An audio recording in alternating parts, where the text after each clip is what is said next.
another nail in my coffin. Hey everybody, it's me, your friendly neighborhood Uncle Pete, and this is my series, Nails in a Coffin, where we learn that with great kills, there must also come great nails. Welcome to my channel, or welcome back to my channel. What I do on Nails in a Coffin is I perform a kill analysis of the on-screen kills in horror movies. And I use Nails in a Coffin as a rating system.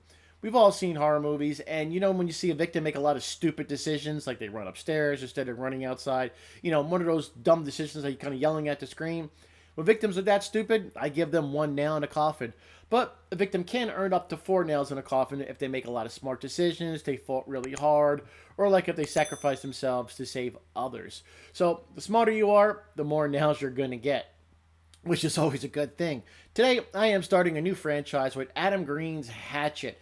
I'm a big fan of these movies. They're a lot of fun. They're kind of reminiscent of early 80s slashers with the gore turned up to 11.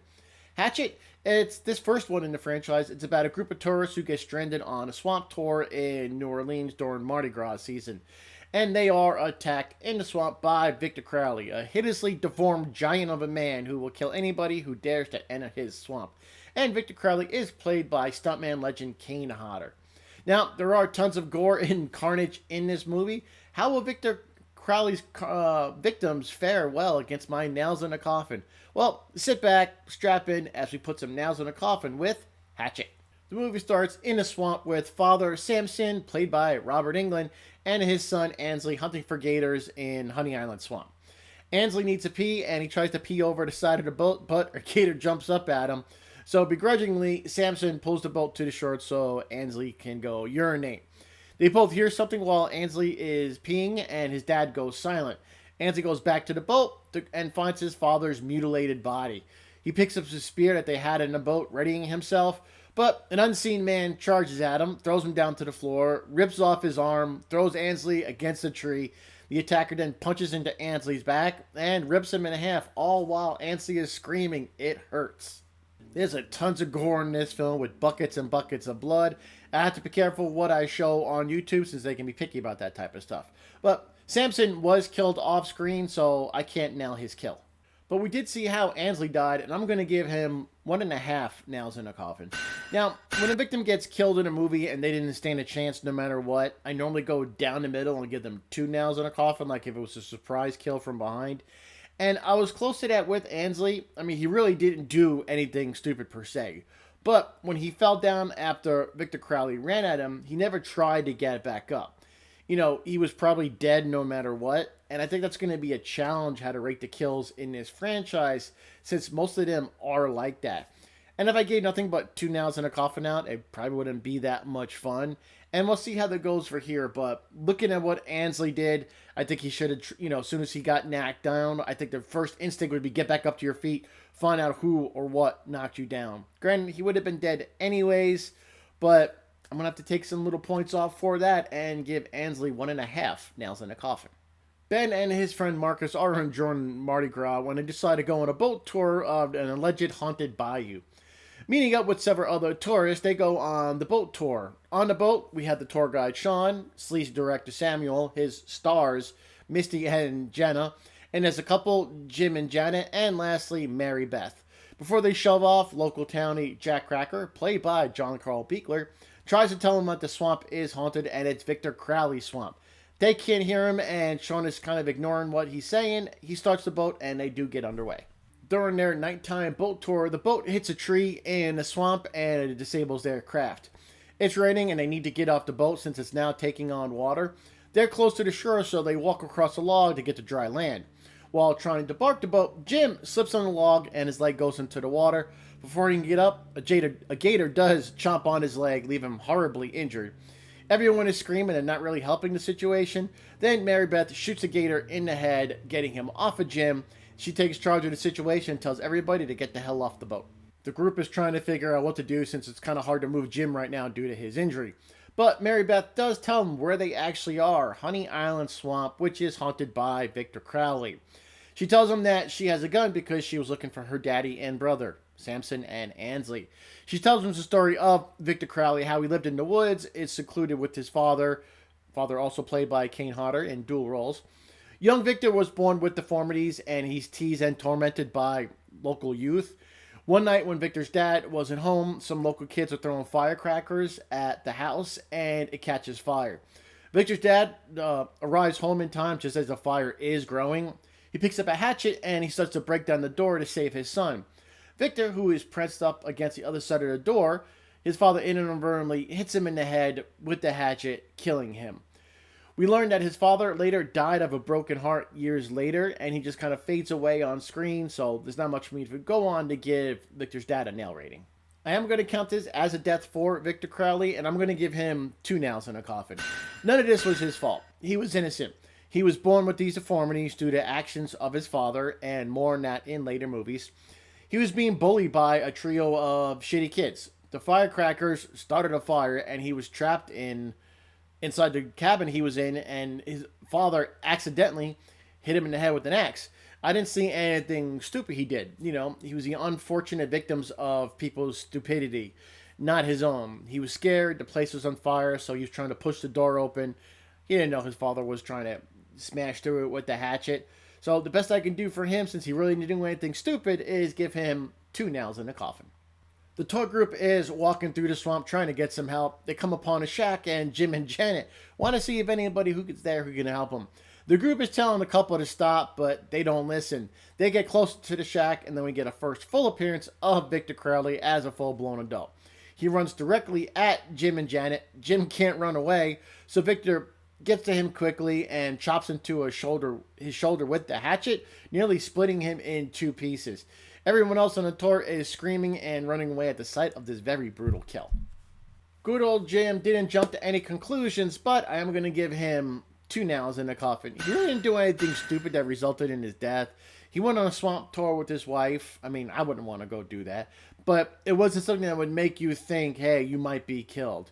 You know, he was crossing a log and slipped on it because it was raining, so I really can't blame him for that.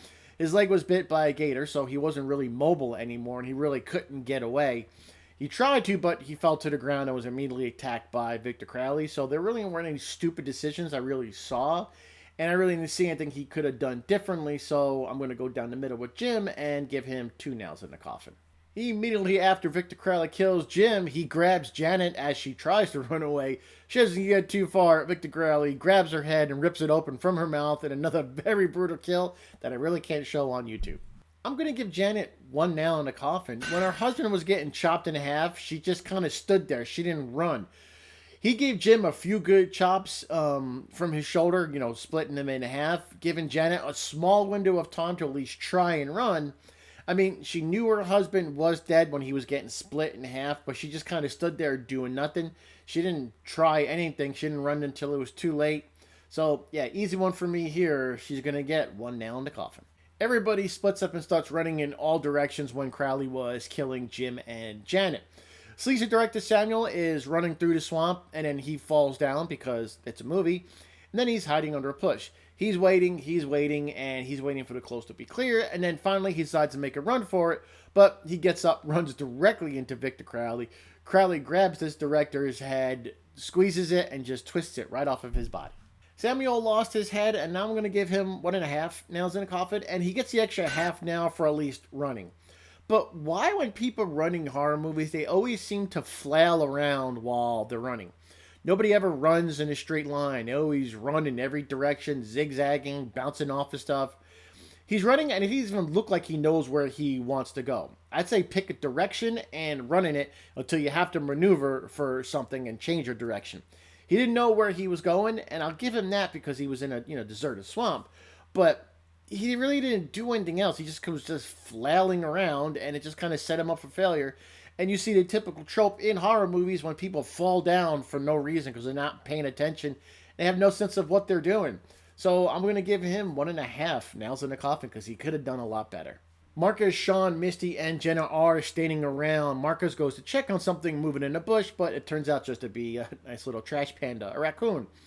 Crowley jumps out of a bush and grabs Jenna. He takes a gas-powered sander and starts to sand the lower half of her face off. Mary Beth and Ben show up, and Mary Beth hits Crowley with the shovel. Sean tries to grab the shovel, but Crowley gets to it first. He uses the shovel to remove Sean's leg. He then takes a shovel, places the blade on Sean's throat. Sean begs for his life, but Victor Crowley stomps on the shovel, removing Sean's head.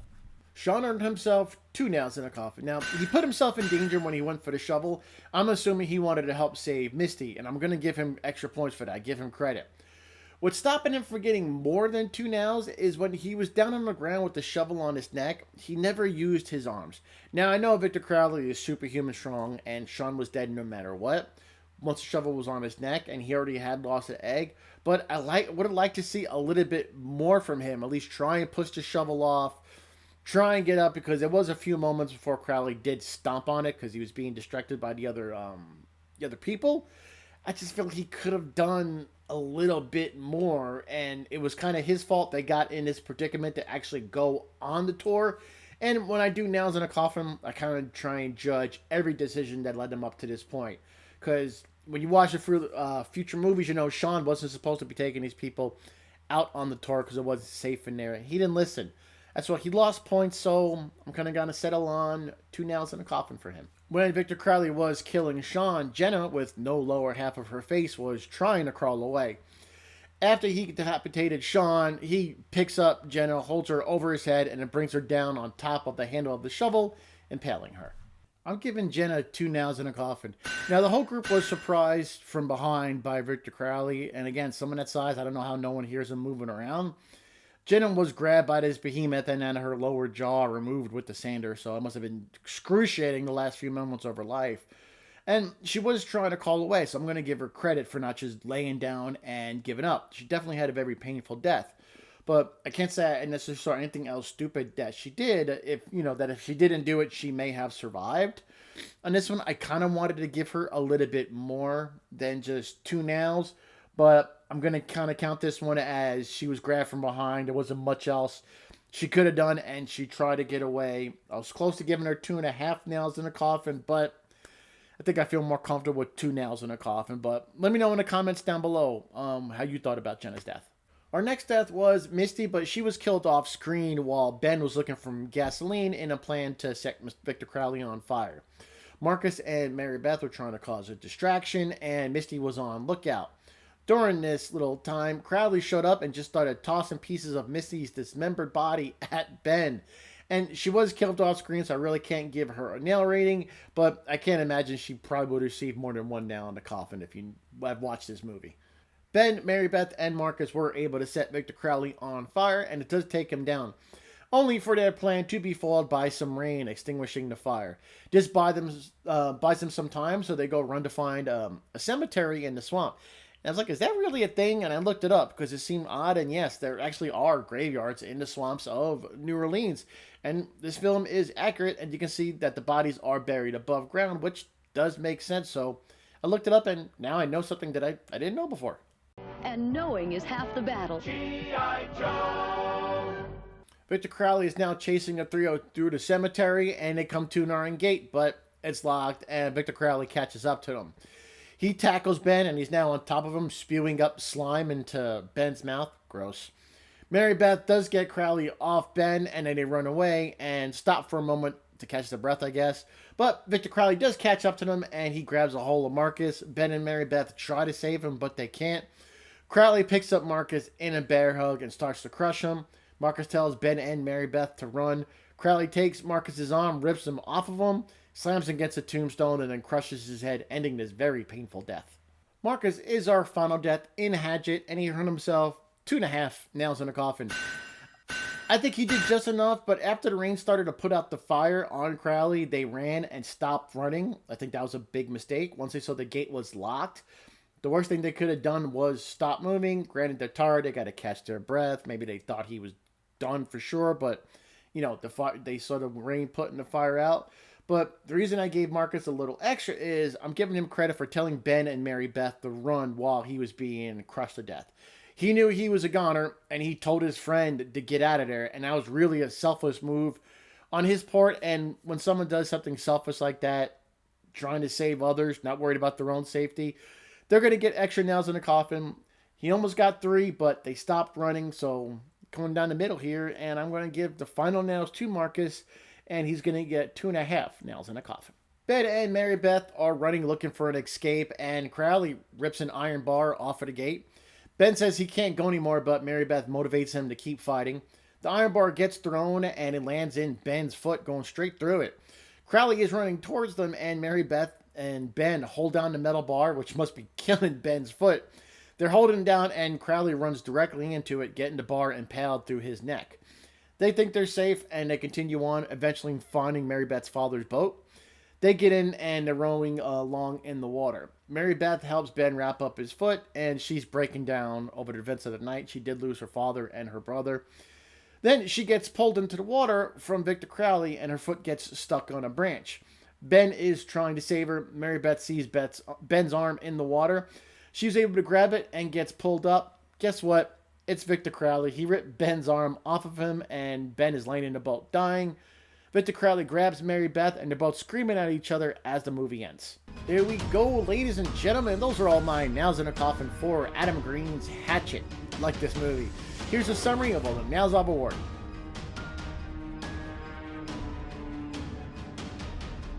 I really do like this movie. I like the whole franchise. It's a fun throwback to 80s slashers, like with the gore turned up to 11. It only gets more brutal from here in this fun franchise, and I'll see you here next week when I cover Hatchet 2, and we'll see how those victims compare to this movie with my Nails in a Coffin. Please don't forget to hit that subscribe button. I'd really appreciate it to help me grow this channel. Hit the notification bell so you don't miss a video. I have my Nails in a Coffin series out every Friday, and my Let's Nail This and Debate series alternating on Wednesdays. I'll put some cards up here for you to check out. I really appreciate it. Thanks a lot, everybody. Take care, be safe, be good to each other. I am your friendly neighborhood Uncle Pete, and remember, with great kills, there must also come great nails.